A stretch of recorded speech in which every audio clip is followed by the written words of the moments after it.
Hey, everybody. Happy Friday from the podcast. It is podcast daily time. It is bold prediction time as Ohio State gets ready for an 11 a.m. banger against Northwestern. That's Evanston time, Central time, which isn't quite the Lord's time, which is the Mountain West time zone, as we all know. That's neither here nor there. We have a lot to jam into this show today. We have two special guests. One is a massive right tackle for the Buckeyes, Dawand Jones, popping on. Bill and me are the special guests. You are? You're regular guests. Well, that's not how. When we're in the presence of the king, every guest is special. I agree. What was that voice? I don't know. Anything is possible on Friday. That's the court jester, Jeremy Birmingham. That's Bill Landis. Again, regular. You have a recurring role on the show. That doesn't make you a special guest. Oh. It makes Devin Etling from Ohio State Soccer and Dawand Jones. Those are special. They're not on this show every week. All right, that adds up. Yeah, you're special in my heart, but you're not a special guest. So we are going to get into bold predictions. I didn't call myself the king. I appreciate Berm for doing so and showing the proper deference. I'm ready to get some picks right, and I will go first this week. How about that? I'm just going to talk for this whole show, I think, just so that you guys don't have to worry about it. All right, I'll see you guys later. All right, bye-bye. Let's go. I think Mayan Williams will play in this game. He will play a lot in this game, and Ohio State will run the ball effectively against Northwestern to the tune of 4 rushing touchdowns for Mayan Williams. Okay, that's good. Against Northwestern. We're still alive. All right, good. I'm tired of always going last and giving up the opportunity. I want to get one out there early.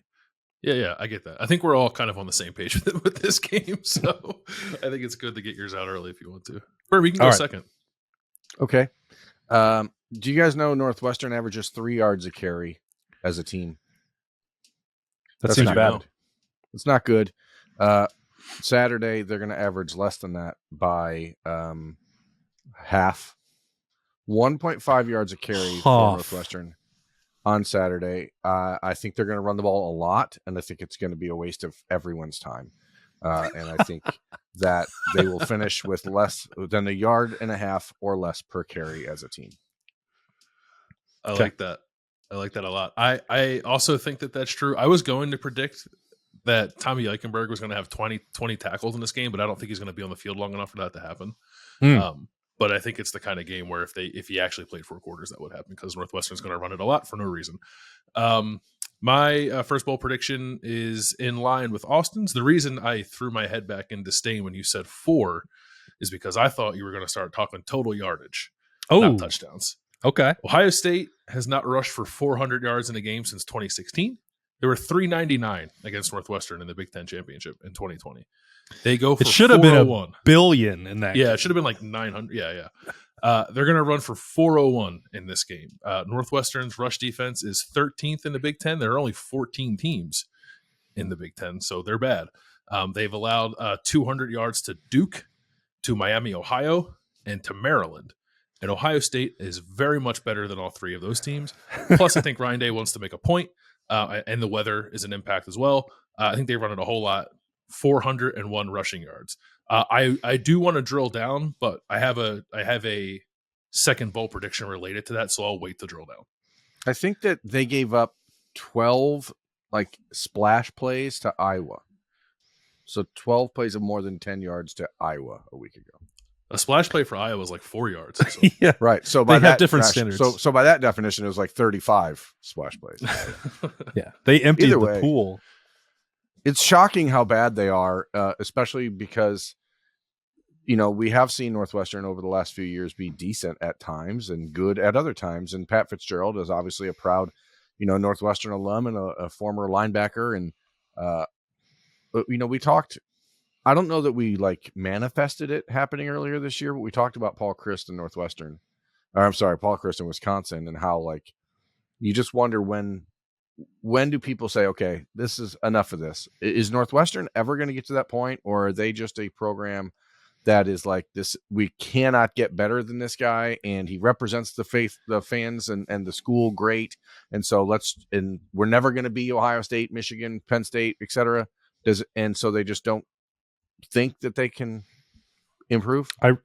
I really, and I brought this up with the Paul Chryst situation earlier in September, which thankfully the Wisconsin AD was watching the live show at Roosters, so that he took my feedback that it was clearly time to move on. Shout out to whoever that is.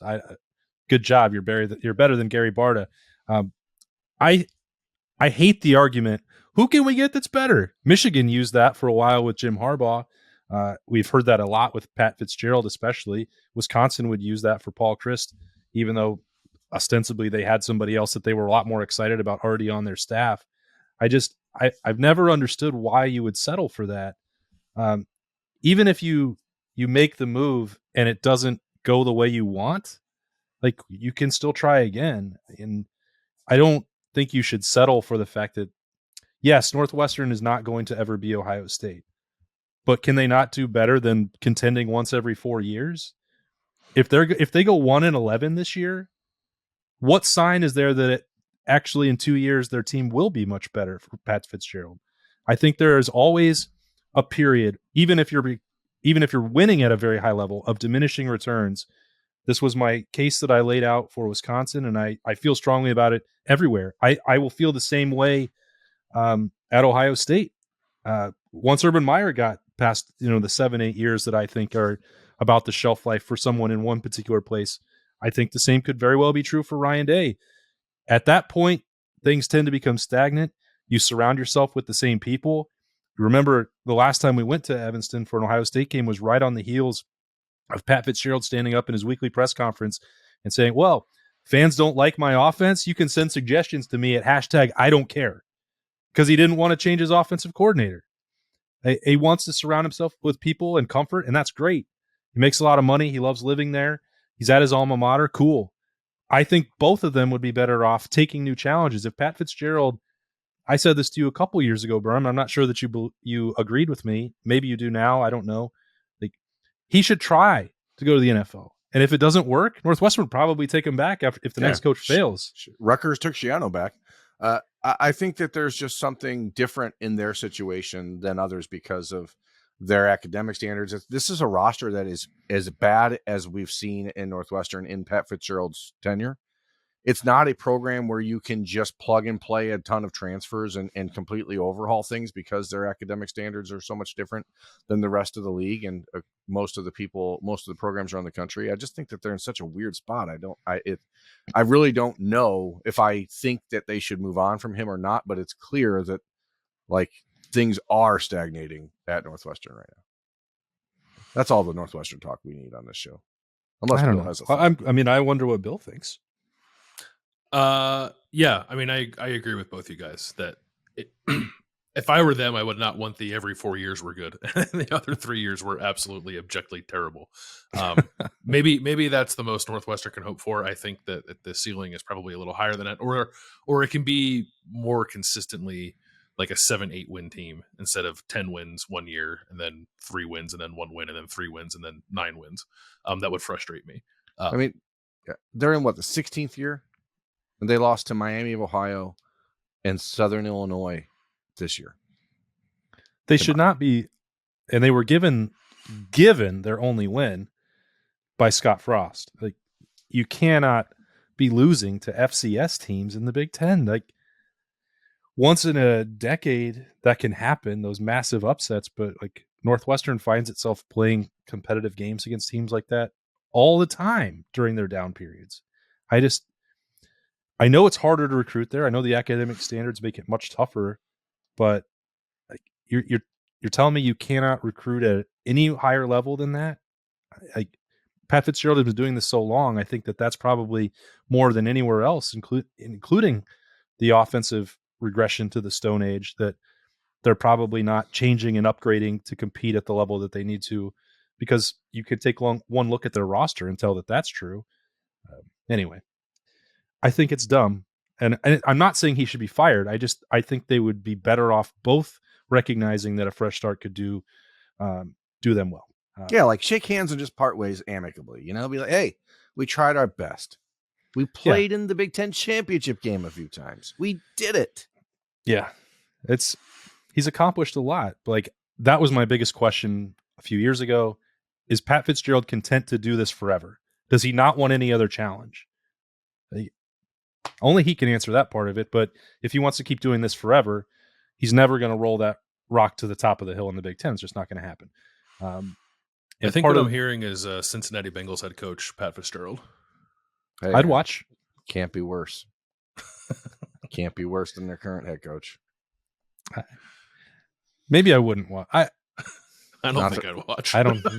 This show's going to get real dark real quick if we keep going down this rabbit hole. So let's. Yeah, Berm, edit that part out. Let's get rid on. Let's get rid of the part of me saying I'd watch Pat Fitzgerald coach the Bengals. There's a lot of negative energy festering over here right now. I don't think I believe it, and I don't want to see Berm's head explode all over his camera. Which one of you pointed out earlier in the week how many times Northwestern has thrown this year?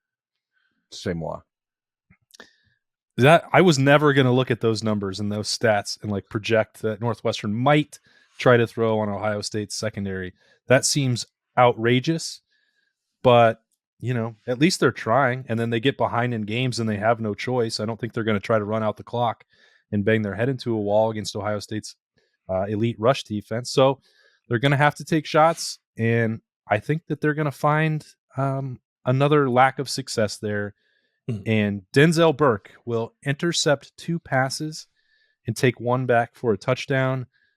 I've talked about him in about 3 shows in a row. I believe that he is righted the ship and head in the right direction, and Northwestern is not going to be in position to pick on him at all. I think he's playing good football. He's going to score, and the comeback trail in season style will be in full force for Denzel Burke.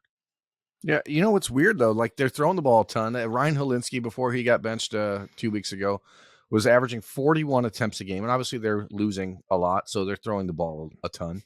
But Ryan Helinski is a former 5-star recruit who went to South Carolina and transferred to Northwestern. But then they benched him in favor of this other guy whose name, again, I'm sorry, Brendan something. I don't know. Brendan Mnemonic. At the point, and he's thrown it 25 times a game in the last 2 weeks. They have 2 receivers who have more than 45 catches on the year already, which is something that you would never have in a million years guessed. But Nope. They're averaging like 5 yards per attempt. So it's a bizarre offense that I don't really know if they know what they're trying to do. And I want to give credit to Pat Fitzgerald for saying, hey, you know what? This isn't good enough. We're going to bench the 5-star and bring in this sophomore no name and give him a shot. But clearly they're not changing what they're doing because they can't. And so I think where you're going with that is that it doesn't matter if they try to run or pass in this game, but if you try to pass and it is windy on Saturday, like expected, like you're going to have a lot of balls up for grabs. And that's why I also was going to go into the interception route here as far as defensive production goes. And production/prediction is that Ohio State will intercept 6 passes. Woo! Mm-hmm. Oh my! Because I don't think I think Northwestern is going to realize very quickly that they're going to average no running yards per rush, and they're going to have to try to do weird stuff. And I think you're going to see tip balls. I think you're going to see balls hitting guys in the helmet. I think you're going to see just weird stuff happening in the passing game. 6 interceptions for Ohio State. Here's where it gets weird. 1, 2, 3 of them for Ohio State linebacker Steele Chambers. Oh, a triple ding dong. He is sort of the last 2 weeks. He's kind of leveled off a little bit, I think, as Tommy and Cody's played a lot in the run games, and Steele's been around the ball though. He's not like missing his opportunities to make plays. It just hasn't gone that way.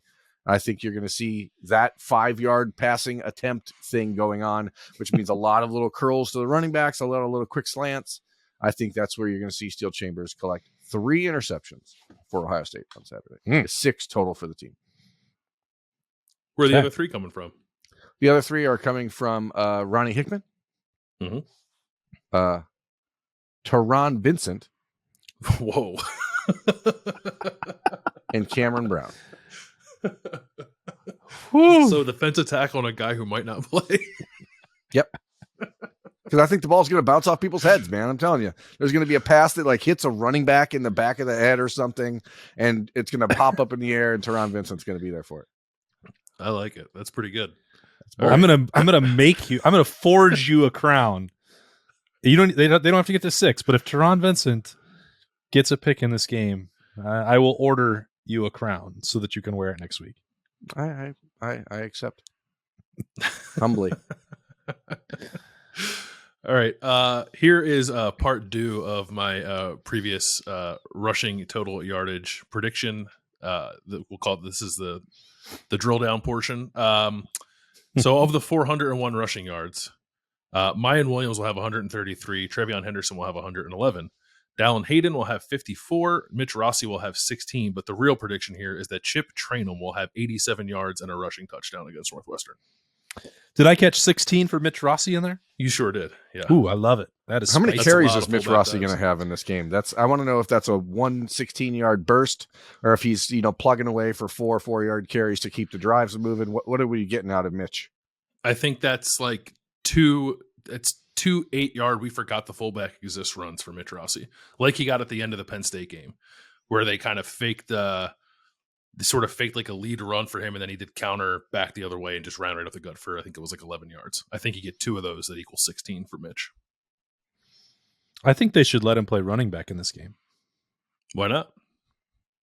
Especially if it's super muddy and like guys' uniform, like if you're wearing like the white uniform that turns brown because it's covered in mud, like that's a Mitch Rossi game. Let Mitch Rossi get like 12 carries in this game. Oh, I'm getting excited. I might have to change my third bold prediction now. Do you guys think that so it's supposed to rain like leading up to the game, but I don't think it's going to rain during the game? Is Pat Fitzgerald mischievous enough to not tarp the field beforehand and just like let it get soaked so that it's muddy during the game, even if it's not actually raining during the game? Yes.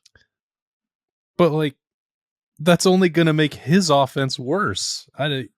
Oh, well, yeah, but he doesn't care about that. Yeah, but you're selling recruits on the idea that, hey, we only lost to Ohio State 24-3. Like I keep being astounded by the fact that you think they're going to kick a field goal. I'm just making a hypothetical here. I'm saying like he's asking if Pat Fitzgerald is mischievous enough to try it. Like if you're looking for a silver lining here for Northwestern, the way you get it is by telling recruits, look, we competed and hung in there with Ohio State. And so whatever you have to do to get to that point, I think you're willing to give it the old college try. But you're embracing the hypothetical and saying that he would muck up the field. Oh, weird. Berm is being negative? No way. Crazy turn of events. I didn't say negative. I just said that you were playing out this scenario, but still letting them kick a field goal. Yeah, because they're going to have like negative 3-yard drive that turns into a field goal. Ohio State will turn it over at some point inside of their own 20. And they'll kick like a 31-yard field goal after a 3-play negative 3-yard drive. Okay. They're going to score a point. Ohio State's not going to shut them out on Saturday. Okay. Well, don't give away your score prediction. You can save that for the second half of the show when we come back. After we take a look elsewhere on campus with Ohio State men's soccer, the Big Ten tournament opener quarterfinals is on campus for the first time since 2015 for Ohio State. They play at 7 o'clock tonight. We're going to talk about that with Ohio State soccer, and Dawand Jones will be after that. And then we're going to come back and make some more bold predictions and wrap up the show with a score prediction. So enjoy this, and we'll be back shortly. All right, everybody, it's time once again to take a look elsewhere on campus for Ohio State, not just football on a Freaky Friday. Well, it's a different kind of football, depending on what part of the world you live in. We're going to talk again to the Ohio State men's soccer team, and we've got Devin Ettling on the show this week. A big match tonight, Friday night, 7 p.m., the Big Ten tournament starting for the Buckeyes. They are the 3 seed. They wanted more. They had a chance for more, but I'm not going to. Maybe Devin can talk about that experience, but they've got number 6 Michigan State coming in, and a massive one. Win or go home for the Big Ten tournament at this time of year. Devin, thanks for joining us. And what's the mindset for those Buckeyes right now? Yeah, of course. Thanks for having me. Yeah, we're excited. We're in a good position right now, having home field. Tournament time, there's no better time of the season than that. Yeah, right now our minds are focused on Michigan State. That's what we're set for, the Big Ten tournament. We got to start one game at a time, and Michigan State's up next for us. Devin, it feels like you've been here a very long time.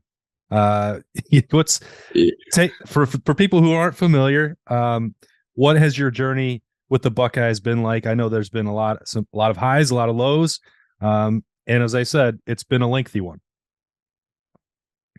Yeah, so I was joking with my coaches, some of the teammates, a couple days ago.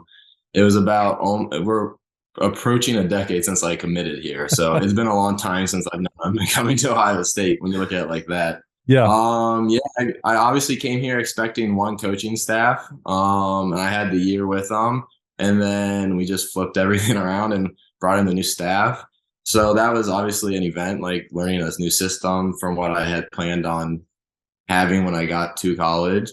And it didn't start out very well. I think we had one win and one tie my sophomore season. But we've only gone up from there. It's been definitely a journey. Many different teammates I've had throughout the time.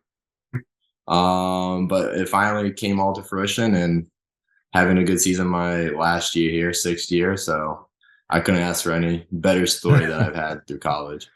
Yeah, if you could go back a decade and give some advice to a younger Devin about what this process would be like, what would it be? The advice was you have no idea like what's going to take place. All you can control is what you can that day.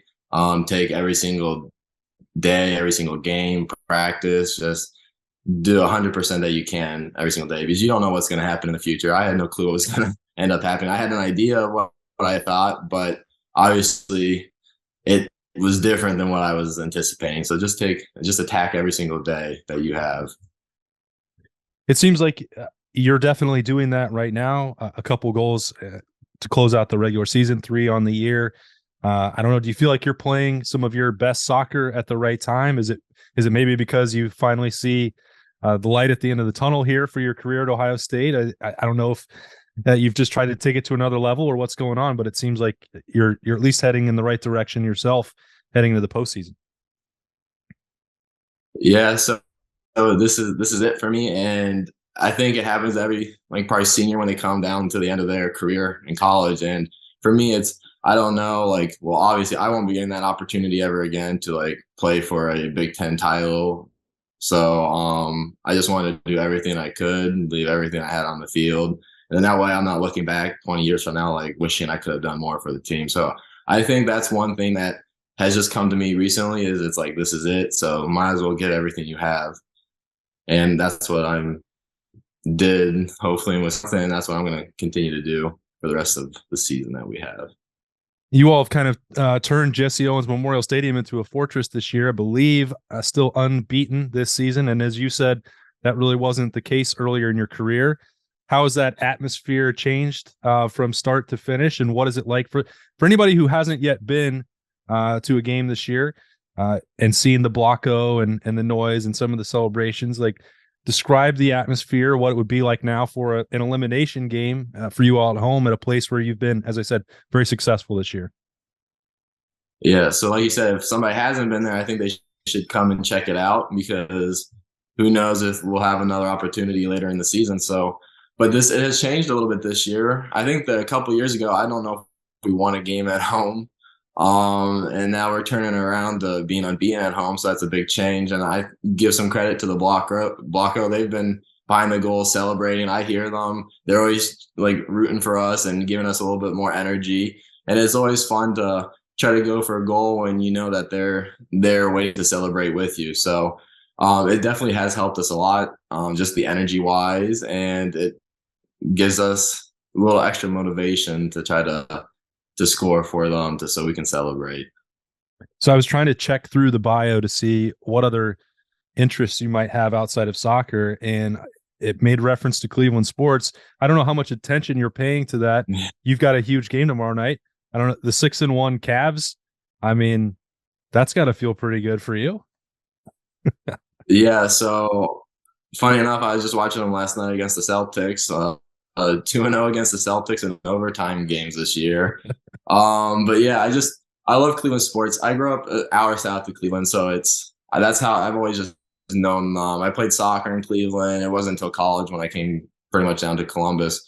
So yeah, big Browns guy. we got next year. Maybe, who knows? We still have a little bit of season left. But, yeah, it's always when one team isn't doing something for you, it always seems like another team has some promise, whether it's the Guardians or the Cavs. And right now the Cavs are looking really good, and it's just fun to watch them. They're just a good young team that just fights every single day, and they're getting good results. So, yeah, I enjoy doing sports. The other tradition that we have on Fridays as we take a look around elsewhere on campus is now that Name, Image, and Likeness is, about a year into it, and you guys have an opportunity to take advantage of that. What sort of deal would be your dream NIL opportunity? It can be anywhere, Columbus, Cleveland, I don't know, at home, food. What comes to mind for you? The thing that you would most want to have as your endorsement deal? Yeah. So unfortunately, this all started a little bit towards the end of my career, so I never really got into all the NIL stuff.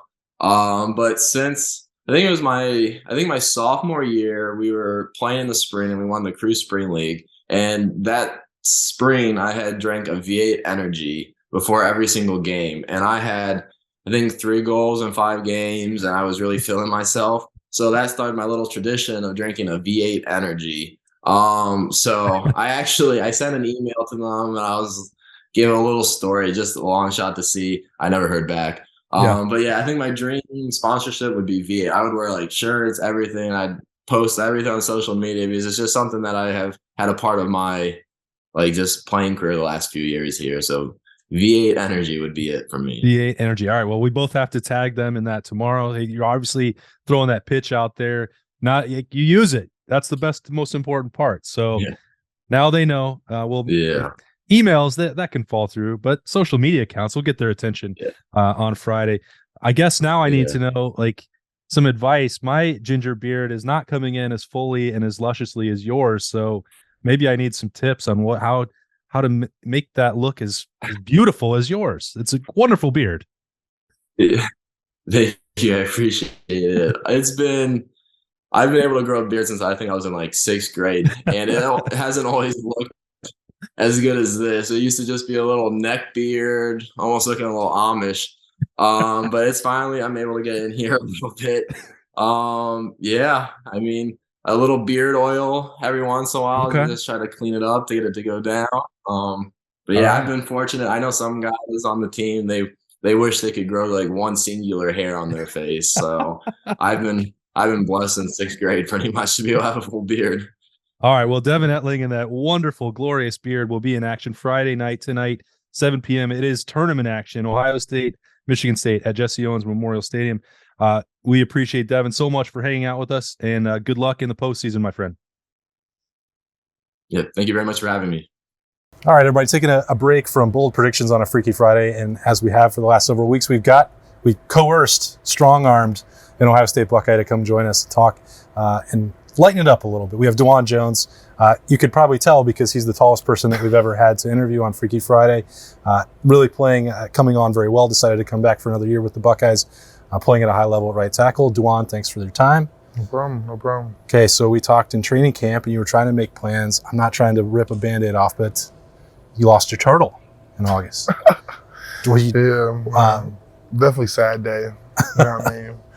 Lost my turtle, but I was torn apart. You know what I mean? That's one of my best friends, but I'll definitely get another one. Hopefully I'll take better care of it. Okay. There were people that were concerned. I talked about that in August. What does that mean? Because I didn't want to give the details that you provided me. Oh no, did he step on the turtle? No. That wasn't the case. So no, that's not the case at all. I was just washing him, and it just was too much soap in his face. You know what I mean? Yeah. Next day led to another. I'm gonna say that. R.I.P. to Terry the Turtle. Yeah. But you're too busy within the season to replace that. So you're petless. Is that and how bad do you want it? Have you always been a big animal lover? Not really, but I like reptiles, so that really fit me. So I might still get one no matter what. Still a turtle again, or another reptile? I'll probably get another turtle. All right. For those of just outside, we've talked so much about your development in the process, and it was all about the physicality and your diet and all those things. How, on a daily basis, once you get in season, how do you manage that? Because it's a lot to fuel what you're doing as you go to practice and games.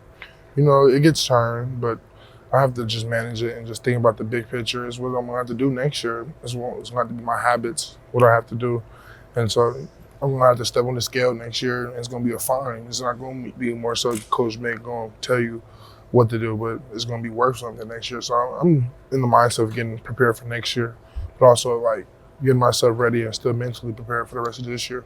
Is there something that you have had to give up that you miss the most? I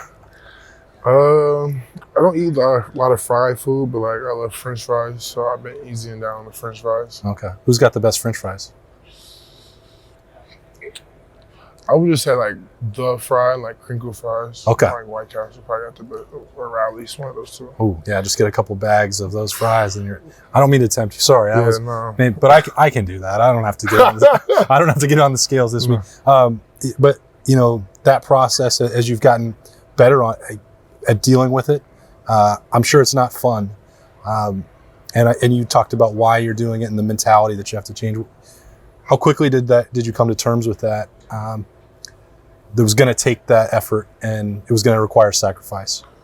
Honestly, just like I said, I just had to look at the big picture. Like, I'm going to have to force myself to do something that I haven't really done and like be uncomfortable. And so I've done it in the game of football, so I was doing it in the game of your diet. So I was like, I have to do something to make sure I maintain or keep losing weight. So who's the voice in this offensive line room right now? I would say probably me, you know what I mean? Yeah. But people think of me as a leader, but I don't look at myself as that. It's more so I try to go off my actions. I may say something, but they just keep playing. But well, that's what I was wondering, because it does seem like you found more of that this year, and I know it's not because you have the loudest voice, and people listening right now know that that's not your nature, but whether that's celebrations on the field or handshakes or anything else, it does seem like you're doing more of that. Was it conscious, or is that just time and personality coming out of that? a little bit of both, you know what I mean? It takes time, whether so playing with Thayer Munford, whether so it's a 5th year, 6th year guy, and then it's me, like I'm really the 4th year guy, 5th year guy. I mean, but we all know Matt Jones isn't really like the loud voice version, so I figure that's always been me, and I feel like being with the second group, and then those are the guys I'm with now are my second group, so I feel like I'm already was, so definitely probably would say I'm the leader. There are so many elaborate handshakes on this team. How long does it take to learn one? Kind of make them up on the spot. Okay. It probably takes me a day or two, and then after that, I get it. All right. Because I see them every day, so like I don't just keep shaking your hand the same way. Like you gotta be different. Okay. Dawand, if you could get one, I ask this to the people on the Friday show every week. You already have some NIL deals, but if there's one out there that you don't have, it can be whatever, anything you can dream up. What would you want your next NIL deal to be? That is tough. I would say either I like clothes and stuff, so I would say like something like fashion, like polo or something like that. Yeah. But aim big. I'm sure they've got a line for 6'9" guys out there, some big and tall polo. Yeah, and then I would say probably like Petco if they give me another turtle. Perfect. Yeah. DeJuan Jones acing that test as he always does. Appreciate him hanging out with us for a couple minutes on the podcast on Freaky Friday. He's DeJuan. I'm Austin. Thanks. All right, welcome back. Thanks to Devin Etling and DeJuan Jones for joining us for some updates about life on the pitch and life when you're trying to not eat French fries anymore, which sounds terrible. Not for me. He said that his favorite were crinkle cut. Where do we stand on DeJuan's French fry take? Ooh. How much time do we have? I mean, we can have as much time as we want. Yeah. We can do whatever the hell we want. I embrace the crinkle cut. I think crinkle cut is underrated, but I'm team waffle, baby. Yeah. I think that the worst fry is the curly fry by a wide margin.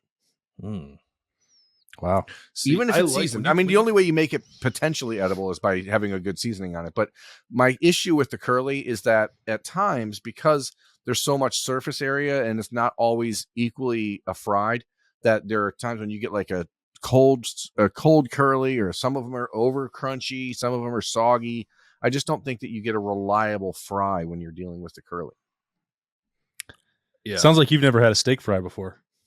Well, steak fries are certainly a similar problem, which is why they're not on the top of my list either. And that's why the waffle fry is, of course, the best fry, because there's more chance for oil to get to the fry in the waffle than anything else. You get all the nooks and crannies. I'm a big fan of shoestring, though. I don't know why. I like that little crunchy, you know? We don't know why either. Yeah, that's weird. Who's the best fast food fry? Chick-fil-A. I mean, nothing is better than fresh McDonald's fries. Correct. That is the correct answer. But everything with McDonald's has to have the qualifier of it being fresh, right? Because it gets pretty bad pretty quickly. Like you have to go there. There's like a 15-minute window in the afternoon when you can get them and feel reasonably confident that they're going to be like just cooked. Otherwise, it is hit or miss. But Chick-fil-A is very good, very consistent, best in the biz. Okay, my pleasure. One more bold prediction to go, and Bill's 16 rushing yards for Mitch Rossi. I was already on this track because I think he's going to score multiple touchdowns again for Ohio State. The last time I predicted 2, he only got half the way there, but everyone was stunned. Oh, they handed off to Mitch Rossi in the red zone. They finished off a drive in a goal line package, jumbo package, and let the fullback do it. Well, that's going to happen again. They're also going to complete the double ding dong that I predicted in September by throwing him one in the flat. Maybe a little spider 2 Y banana. We'll see. Love it. I don't want to get too carried away, but it's going to happen. 2 touchdowns for Mitch Rossi, 1 rushing, 1 receiving. I mean, he has 2 on the year. He's done it. Yeah. Now it's just about putting it all together in one convenient, sloppy, rain-covered, mud-soaked package. Little sloppy steaks out there. Love wet mud. Oh boy. Here, I don't know if this is really that bold, so I apologize in advance. Ohio State's leading pass catcher on Saturday will be Cade Stover, and he will catch 7 passes and lead the team in receptions on Saturday. And that will get him to 30 catches on the year, which is, I guess, apparently like the magic number people are waiting to see an Ohio State tight end hit. So that will bring him to where he needs to be. 30 catches on the season, 7 on the game on Saturday for Cade Stover. He will lead the team in receptions, and he will score 2 touchdowns. That's pretty bold. One of them could be like on a tight end, like end around or something, maybe. Ooh. That'd be wild. Brock Bowers play, huh? Yeah. I think you got to start to, give him the opportunity to show off some of his athleticism and toughness in that short distance. I love it. Northwestern has a first-round pick on its team. Left tackle Peter Skronsky. It's like an actual interesting football thing, I think, in this game is JT Tuimoloau and Zach Harrison up against Peter Skronsky, because that's like, he's a dude, legitimate guy. It's like when in 2019, Chase Young against Rashawn Slater, like Rashawn Slater became a first-round pick because of how well he played against Chase Young in that game. And I'm not predicting that for Skronsky because he's already going to be a first-round pick, but I think it is a very good test for Ohio State's defensive ends, and namely the top 2 guys who seem like they are really building some momentum here. So I'm going to predict actually maybe the opposite of what happened in 2019. Not that Chase Young played poorly in that game, but I think this stands more as a breakout. I mean, as much as JT can have one after what he did last week, but I think the matchup against a first-round pick will matter to people. I think he gets 3 sacks, and Zach Harrison gets 2, and that pair combines for 5 on Saturday. Here's 2 interesting things to note. In the first 7 games of the year, Northwestern surrendered 8 sacks on the season. They gave up 7 last week to Iowa. Something went wrong when they played a defense that had players who were capable of doing good things. So I believe you're completely correct. And I think the Buckeyes will, bonus prediction here, like have 6 sacks on Saturday. I like it. All right. They also didn't have a single guy with a running grade of higher than like 75 on their offensive line, rush blocking. So they were not good. Berm, you did way too much research on Northwestern this week. I hate to tell you that. Well, we're heading into Nerdwestern. I wanted to make sure that people know that I was studying. It's important to them that we do research and that we pronounce it research. Research. Mm-hmm. Well, it's a good thing we know that we don't have to go find any bars around Northwestern's campus on Friday night because they don't exist or they're closed. So we'll have to find somewhere else for some road beers and road breaks, but don't have to worry about Evanston. We tried that before. It didn't work out. Score prediction. I believe that the Wildcats will not score in this game. I think maybe the weather will be an impact, that Ohio State can't just win this game 70-0 like maybe they would anywhere else. So I will just say 38-0 Buckeyes will be victorious on Saturday afternoon. That's a cover for Northwestern. Did the line? I thought it was around 31.5. As it continued to climb. It jumped up to 38.5. I think I said 48-3 on Monday. I feel okay with that. I'm going to stick with it. Although I'm going to take away a field goal for Ohio State and just say 45-3.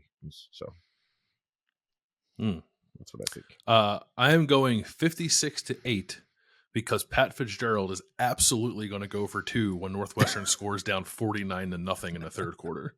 But that's what the chart says to do. It is a very comfortable win for the Buckeyes, who I think will cover the total of 55.5 by themselves. Here's an interesting. I'm looking over the weather. I think it's important. I was lamenting the fact that we're going to be playing the game there at 11 a.m., so it's going to be super cold in the morning. But actually, you're playing the high temperature. Well, I'm outside in the elements, so yes, I'm playing. The high temperature in Evanston on Saturday is supposed to be 62, but that's at midnight on Saturday morning, and the game time temp is still going to be like 60, and then it gets colder through the day. So it's going to be like 45 at night and 60 in the morning. So it's going to make that wind to feel really Wait a minute. Didn't you just berate me on Wednesday night by saying, "Oh, you think it gets at the hottest temperature of the day at 11 a.m.?"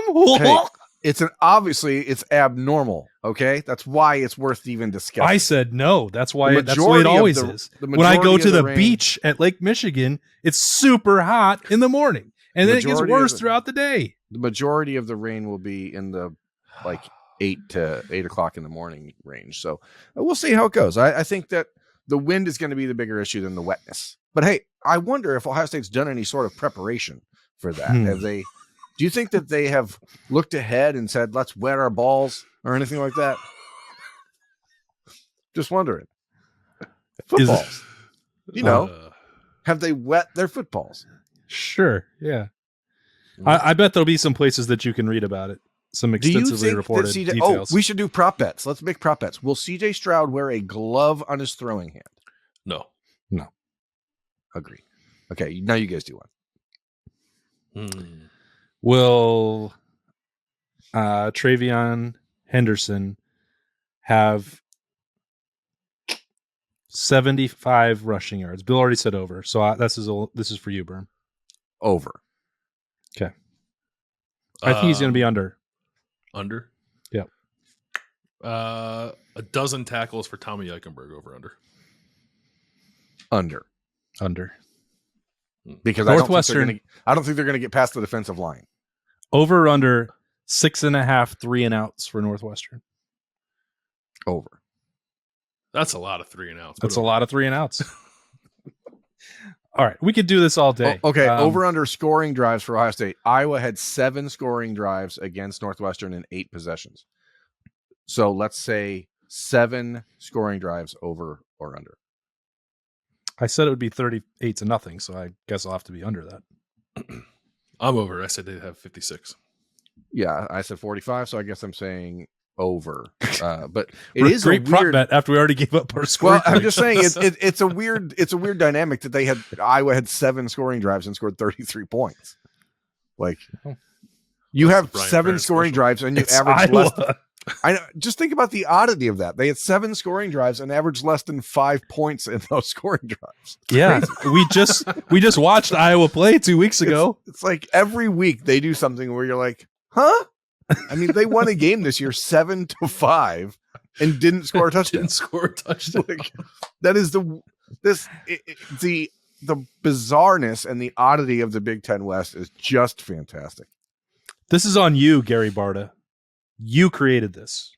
Clean up your mess. Yeah, so we don't and have to leave Wyoming alone. Who does Wyoming play this weekend? They're off. They're getting ready for the Rams and the Sheep next week in the Bronze Boot game. already bowl eligible. Wow. And some projections that they may be playing the Ohio Bobcats, which would be an intriguing gambling opportunity for some other people around here. Oh, you? I hope that's the case. Oh, no. Hmm. They don't want to see Craig Bowl, I promise you. Thanks for joining us on a Freaky Bowl Friday. eligible. Literally. Remember? Oh! I'll let you guys into this little story, America. We were on the way back from Penn State on Saturday or Sunday morning talking about the Wyoming football program and Craig Bowl, and we decided that he should be the host or the subject of a dating game called Bowl Eligible, where he walks around bars and asks women if they would like to become bowl eligible. And if he's into the idea, I know we could probably produce it for him. So, give us a call, man. That's all I'm saying.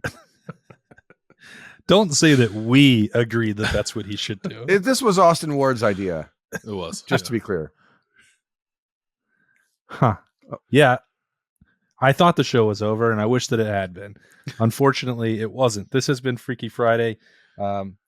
Sorry or thank you or both for joining us as we made some bold predictions and get ready to hit the road today to Illinois and to cover Ohio State at Northwestern. One of the most exciting games on the schedule this season. Can't wait to be there. That's Burn Bill. I'm Austin. We will see you from Evanston, Illinois after we arrive and some pregame live on Saturday morning, bright and early. We'll see you there. Bye.